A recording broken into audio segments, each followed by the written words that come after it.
বুখারী শরীফের 10 নম্বর হাদিস, যার হাত হইতে মুখ হইতে মানুষ নিরাপদ না সে মুসলমান না। বুখারী শরীফের 10 নম্বর হাদিসে রাসূল সাল্লাল্লাহু আলাইহি সাল্লাম বলেন যে যে ব্যক্তি হাত দ্বারা মানুষের কষ্ট দেয়, মুখ দ্বারা মানুষের কষ্ট দেয়, সে মুসলমান নয়, সে মুসলমান নয়।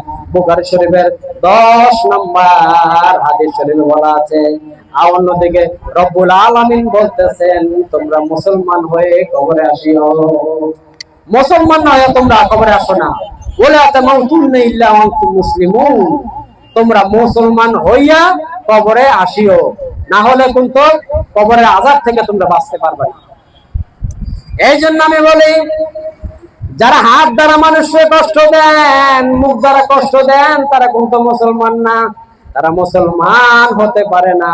রাসূল সাল্লাল্লাহু আলাইহি সাল্লাম বুখারী শরীফের 10 নম্বর হাদিসে উল্লেখ করেছেন তারা মুসলমান না যারা হাত দ্বারা মুখ দ্বারা মানুষের কষ্ট দেয়। চিৎকার মেরে বলেন নাউজুবিল্লাহ।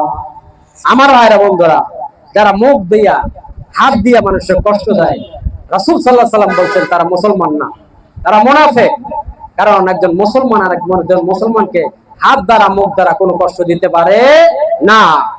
এই জন্য আমাদের মুসলমান হইতে গেলে আমাদের হাত এবং মুখটা নিরাপদ রাখতে হবে অন্যজনের কাছ থেকে, যাতে আমার হাত দ্বারা মুখ দ্বারা মানুষ কষ্ট না পায়, ব্যথা না পায়। তাহলে আমরা মুসলমান হতে পারবো। চিল্লায় বলেন সুবহানাল্লাহ।